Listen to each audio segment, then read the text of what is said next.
नमस्कार।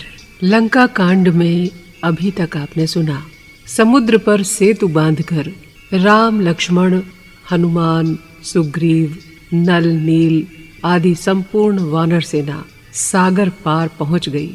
लंका के पास पहुंचकर सेना सहित राम ने वहीं डेरा डाला और युद्ध की रणनीति बनाने लगे।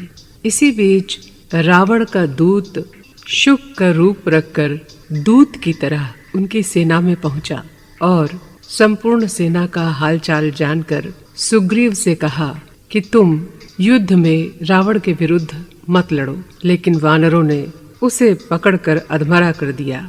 तत्पश्चात राम ने उसे क्षमा दान दिया और वापस लंका को भेज दिया। लंका कांड में अब आगे की कथा। वानर सेना से छुटकारा पाकर शुक डरा और सहमा हुआ रावण के पास पहुंचा। उसे देखकर रावण ने हंसते हुए पूछा, शुक, तुम्हारी ये क्या दशा हो रही है? क्या तुम वानरों के हाथ में पड़ गए थे? तब शुक ने कहा कि महावीर विराट, कबंध, खर, दूषण और त्रिशिरा को मारने वाले राम अपने भाई लक्ष्मण सहित सागर में सेतु बांधकर इस पार उतर आए हैं। समुद्र के किनारे से लंकापुरी तक चारों ओर दूर दूर तक वानर, रीछ और लंगूर ही दिखाई दे रहे हैं। अब आप शीघ्र ही या तो सीता को लौटा दीजिए या राम से युद्ध करने के लिए तैयार हो जाइए। ये सुनकर रावण की आंखें लाल हो गईं। उसने डांट कर कहा, तू शत्रुओं से डर गया है, इसलिए ऐसी बातें करता है। मैं युद्ध में राम और लक्ष्मण को अवश्य मारूंगा। इसके बाद रावण ने सारण नाम के राक्षस को शुक के साथ फिर वानरों की सेना की संख्या जानने के लिए भेजा। उसने कहा, समुद्र में सेतु बांधना तो असंभव है, मुझे भरोसा नहीं होता। तुम छिपे तौर से जाओ और वहाँ का हाल चाल जान आओ। तब शुक और सारण वहाँ से चले और वानर का रूप रखकर वानरों की सेना में घुसे, किंतु वानरों की सेना की गिनती नहीं कर सके। इसी बीच विभीषण ने उन्हें पहचान लिया और पकड़कर राम के सामने उपस्थित किया। राम को देखकर शुक और सारण डर गए और हाथ जोड़कर बोले, हे वीर, हमारा कोई अपराध नहीं, हम अपने स्वामी की आज्ञा से यहाँ का हाल चाल लेने आए हैं। राम ने कहा, अगर तुम अपने स्वामी की आज्ञा का पालन कर चुके हो तो निर्विघ्न यहाँ से चले जाओ। अगर कुछ देखने को बाकी हो तो मैं विभीषण से कहूँ, वो तुम्हें सब दिखा देंगे, तुम डरो नहीं। फिर विभीषण से राम ने कहा कि इन्हें मेरी सब सेना में घुमा लाओ। शुक और सारण ने धर्मात्मा राम की जय जयकार करके कहा, अब हम कुछ देखना नहीं चाहते। आप रावण से कुछ कहना चाहें तो हम उसे जाकर रावण से कह देंगे। राम ने कहा, तुम जाकर अपने स्वामी से कह देना कि जिस बल के भरोसे वो सीता को चोरों की तरह सूने आश्रम से हर लाया है, उसे दिखाने का अब समय उपस्थित है।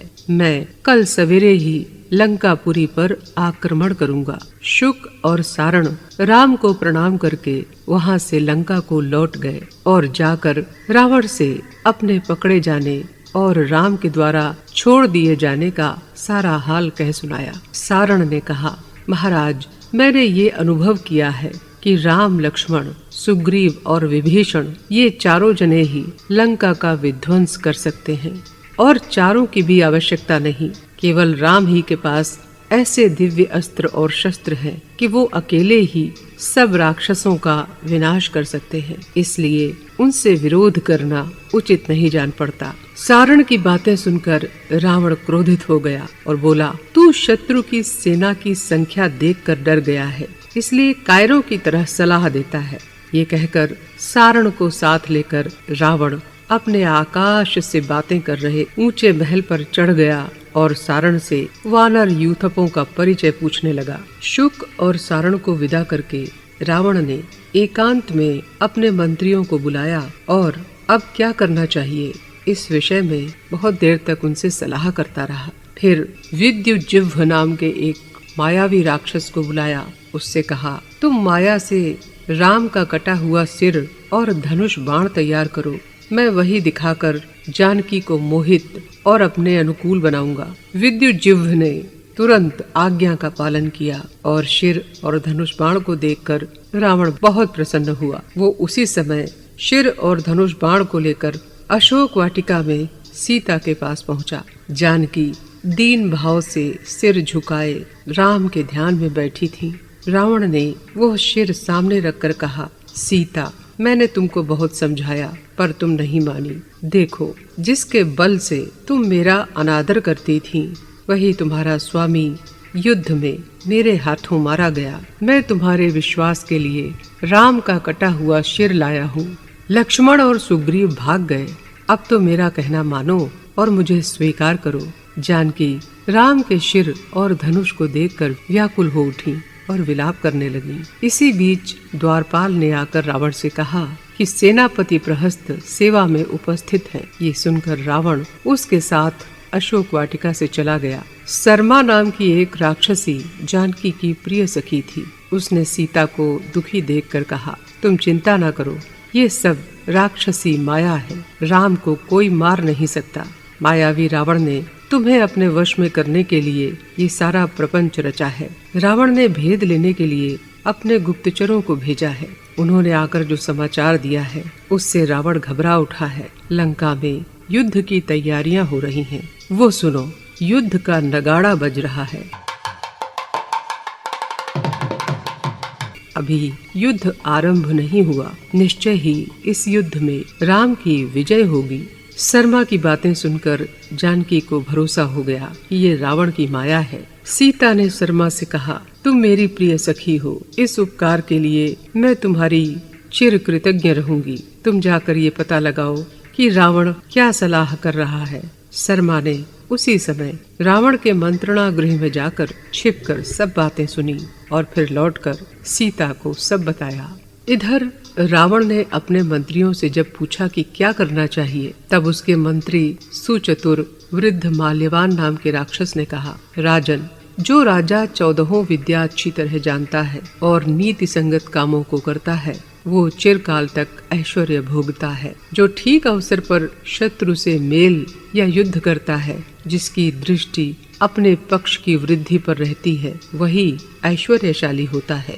लंका में चारों ओर भयंकर उत्पात हो रहे हैं। राम साधारण मनुष्य नहीं है। मैं तो समझता हूँ विष्णु ही मनुष्य रूप में पृथ्वी पर प्रकट हुए हैं। समुद्र पर सेतु बांधना किसी मनुष्य का काम नहीं, इसलिए तुम उनसे मित्रता कर लो। वृद्ध माल्यवान के वचन रावण को अच्छे नहीं लगे। उसने कहा, मैं तुम्हारी बातें इसलिए सहन किए लेता हूँ कि तुम मेरे गुरुजन हो।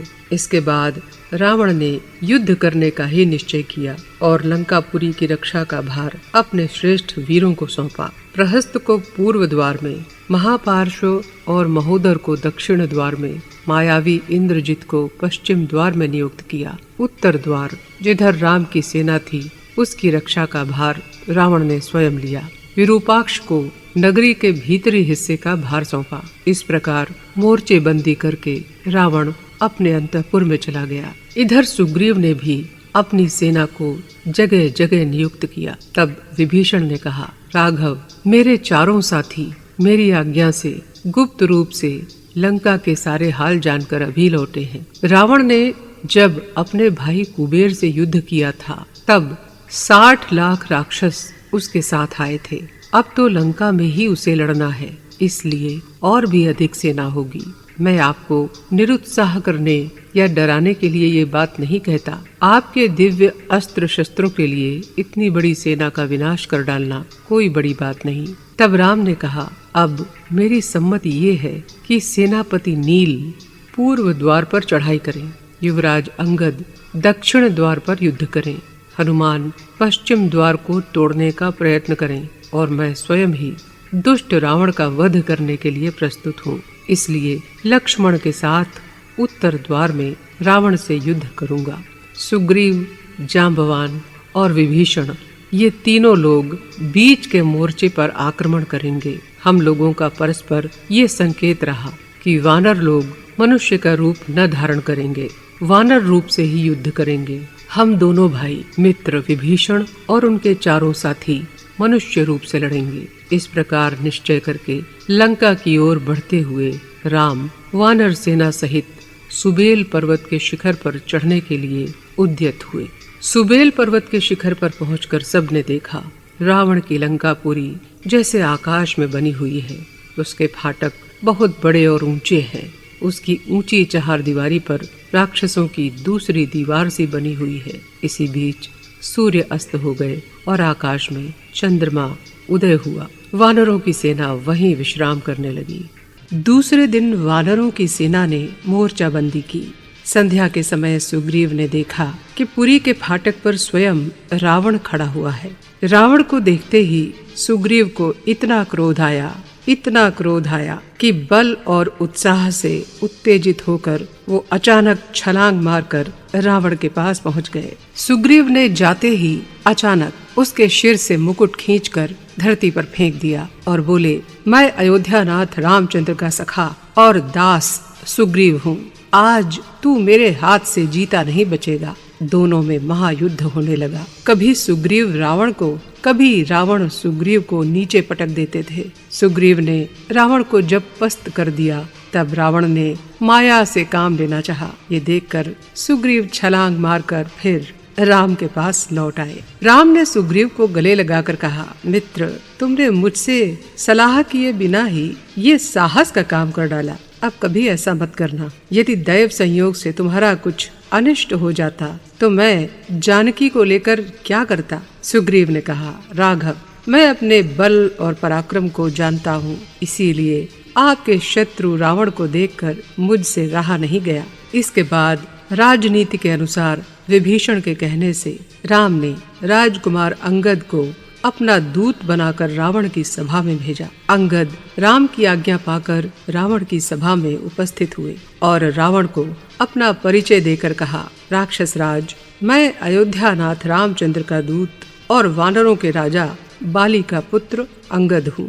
बाली को तो तुम जानते ही होगे। राम ने कहा है, तुम या तो मेरी शरण में आओ और जानकी को लौटा दो, या मूर्खतावश तुम्हें ये अस्वीकार हो तो युद्ध भूमि में आकर अपना पराक्रम दिखाओ, जिसके बल पर तुम चोर की भांति मेरी धर्मपत्नी को हर लाए थे। अंगद के कठोर वचन सुनकर रावण क्रोधित हो गया और उसने आज्ञा दी कि इस मूर्ख वानर को पकड़कर मार डालो। रावण की आज्ञा से 4 बली राक्षसों ने आकर अंगद को पकड़ लिया। अंगद कुछ नहीं बोले। अपना बल और पराक्रम दिखाने के लिए वो उन राक्षसों समेत उछले। वे राक्षस उन्हें रोक नहीं सके और स्वयं नीचे गिर पड़े। अंगद ने उस भवन के ऊंचे शिखर पर जाकर अपने पैर की धमक से उसे तोड़ डाला और सिंहनाद किया। फिर राक्षसों को व्यथित और वानरों को पुलकित करके राम के पास लौट आए।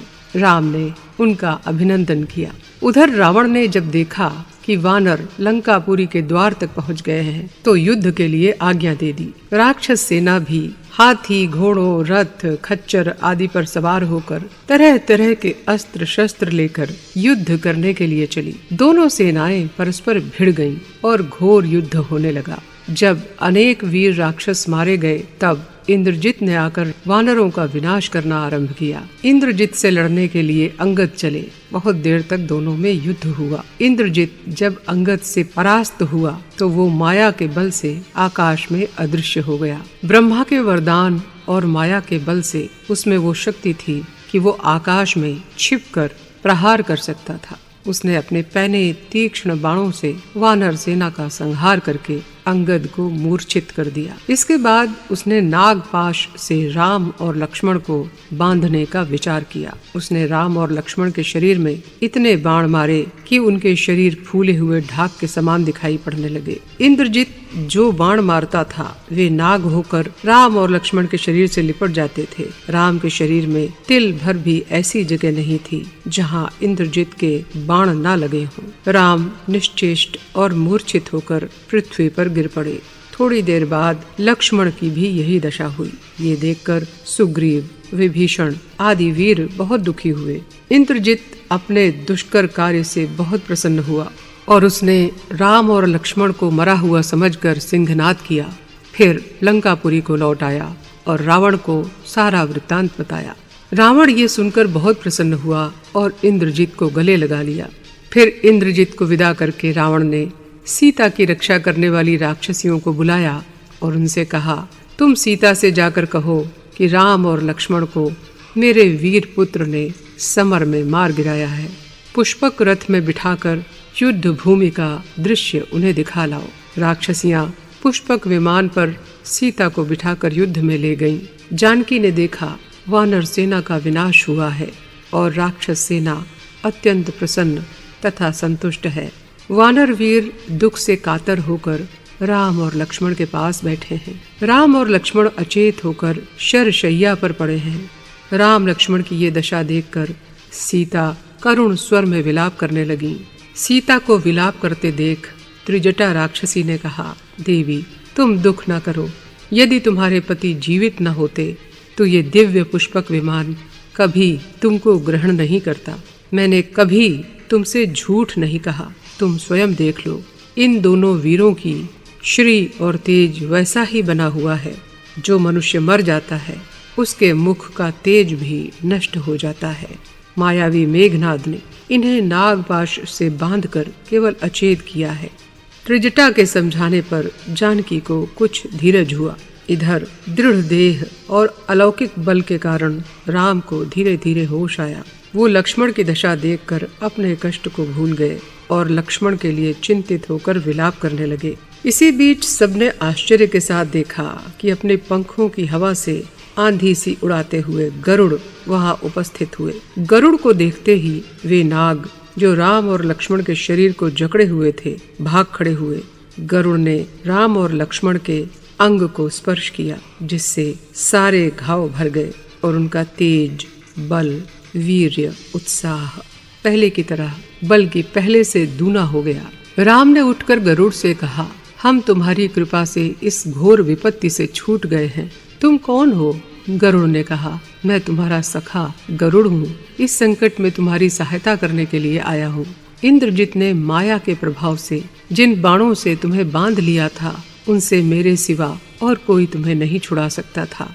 ये सब नाग हैं जो इंद्रजित के एकांत अनुगत और आश्रित हैं। उसने अपनी माया से इन्हें बाण का रूप दे रखा है। अब तुम सावधान होकर इन राक्षसों से युद्ध करना, ये बड़े मायावी होते हैं। इसके बाद राम से विदा लेकर गरुड़ चले गए। राम और लक्ष्मण को स्वस्थ देखकर सभी वानर उछल कूद करने लगे और फिर से युद्ध के लिए तैयार हो गए। वानरों के इस शब्द को सुनकर रावण चिंतित हो उठा। उसने अपने मंत्रियों से कहा कि राम और लक्ष्मण को इंद्रजित नागपाश में बांध आया है और मैं समझता हूँ नागों के विष से वे दोनों मर गए होंगे। फिर ये वानर क्यों सिंहनाद कर रहे हैं?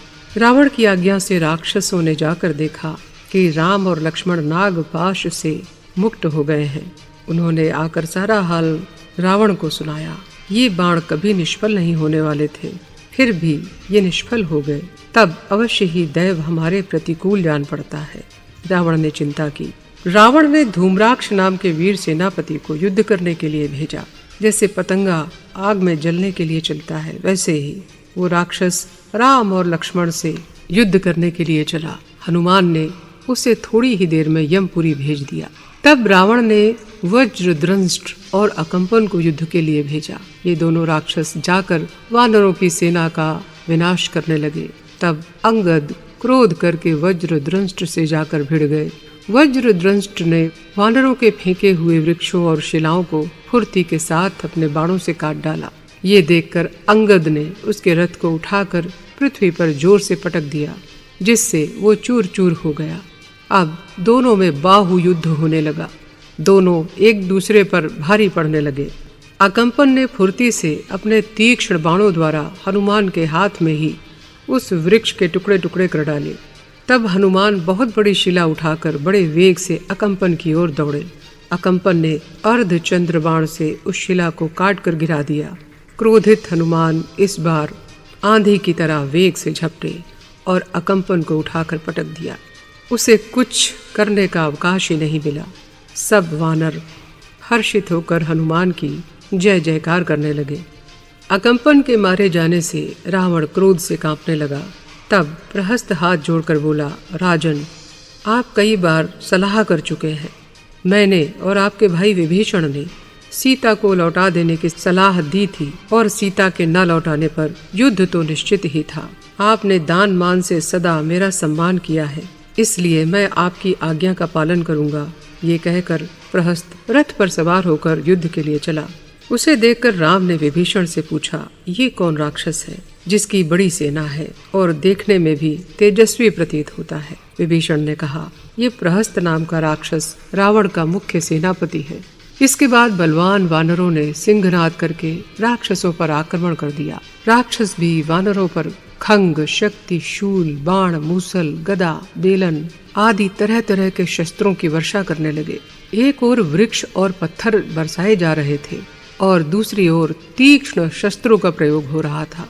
घायल और मरे हुए वीरों से वहां की धरती फट गई। प्रहस्त अपने साथियों के मारे जाने से, आहुति पड़ने से अग्नि की तरह क्रोध से प्रज्वलित हो उठा। उस समय उसने अपने बाणों से वानरों का अपरिमित संहार करके युद्ध भूमि में रक्त की नदी बहा दी। वो नदी ऐसी भयानक थी कि काल भी उसके पास नहीं जा सकते थे। उस समय अग्निपुत्र नील नाम का वानर कुपित होकर प्रहस्त से युद्ध करने के लिए सामने आया। प्रहस्त ने नील के ऊपर अनेक तीक्ष्ण बाण चलाए, जिनके लगने से नील का शरीर फूले हुए ढाक के पेड़ के समान जान पड़ने लगा। नील ने एक बहुत बड़े वृक्ष को उखाड़कर प्रहस्त के घोड़ों को मार डाला और उसके धनुष को तोड़ डाला। इसके बाद एक बहुत बड़ी शिला उठाकर नील ने प्रहस्त के सिर पर दे मारी, जिससे उसका प्राणांत हो गया। प्रहस्त के वध की खबर पाकर रावण इतना उत्तेजित हो गया कि वो स्वयं युद्ध के लिए सेना के साथ निकल पड़ा। उसके साथ शंख नगाड़े बजाते और सिंहनाद करते हुए बहुत से राक्षस चल दिए। लंका कांड में आज की कथा बस यहीं तक। आगे की कथा के लिए कीजिए इंतजार अगले एपिसोड का। तब तक के लिए नमस्कार।